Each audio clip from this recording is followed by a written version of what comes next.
Hey, I'm in the pool of Bethesda, John chapter 5. Jesus goes up for the Passover feast of the Jews, and there was near the sheep gate a pool, which in Aramaic is called Bethesda. It means house of mercy or house of grace. And it was surrounded by 5 colonnades. And here, this is where a great number of disabled people came. And one who was there for 38 years, he'd been invalid. And when Jesus saw him lying there and learned he'd been in this condition for a long time, he said, "Do you want to get well?" And here's the great question of life. And here's a couple things we learn about Jesus. Even though he could be celebrating Passover, he goes out of his way to the living water, where a supposed angel, tradition would say, would stir the waters. But Jesus is fulfillment of that. He is the greater living water, showing himself to be the living water. Instead of hanging out with his friends, he goes out of his way to show mercy to someone. But he always is such a gentleman, and he asks the question, do you want to be made well? That's the question, I think, for every single one of us. Do you want to be spiritually well? Do you want to be well? And we're going to find out why he asks us this. He'd been there for a long time, and he says, I have no one to help me into the pool when the water is stirred. Someone else gets ahead of me. I've been doing this for a long time. He gives excuses. Honestly, that's what it was. I don't know why he keeps going there. Maybe because he gets money.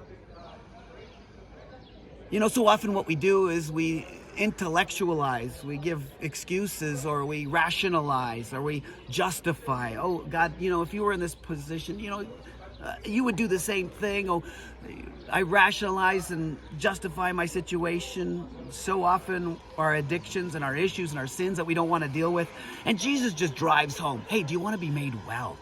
You've got to decide. I can't force you. I'm a gentleman. I'm not going to make you do something that you don't want to do. And I think this is what's happening, and why Jesus chose him is because this guy's finally at the end of himself. The Mount of Beatitudes we were at a couple days ago, and the first one is, blessed are the poor in spirit. It means blessed are those who are finally at the end of themselves. Hey, I'm done. I've tried to run my life and I've not done a great job. Would you do something with it, Jesus? And I think that's why Jesus, out of all those people here, picked him. And so he tells them, pick up your mat and walk. And so he picks up his mat and walks. He does it on the Sabbath because he was trying to challenge the religious traditions and presuppositions, because they say, hey, why are you doing this? You're not allowed to do this. It's just tradition. The law doesn't say that. And later Jesus found him at the temple and said to him, see, you are well again. Stop sinning or something worse may happen to you. Sometimes things happen to us because it's just a broken world. It's a function of a broken world, and it points to the fact that we need living waters to fix us and to fix this broken world, because it's broken. And we need a redeemer. But sometimes it's a consequence of our actions and our sin, the choices we make. And so here's the few things I remember out of this story. One, Jesus, our living water, wants to heal us, and he's going out of his way to show mercy. And he's always asking that question, do you want to be made well? But here's what we learn for us as people born lame in some respects, is are we finally at the point where we are done and we want healing? And this guy didn't want to deal with his mess. Are you willing to deal with your mess and the brokenness in your life? Now, sin seemed to be his problem. Not the fact that it was a broken world, but a choice that he made, because Jesus says, stop sinning.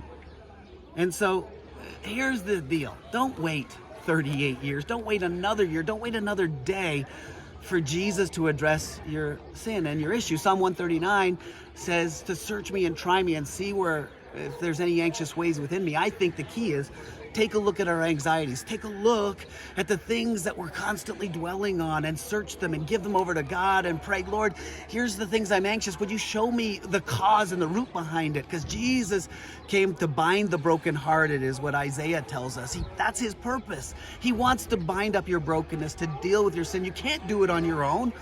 And he wants us to pray and turn those things, to come to an end of ourselves, to allow him to do it. And that's the story of the man in John chapter 5. Now you can hear the music. We got some pilgrims there in St. Anne Church. We're going to go inside and sing.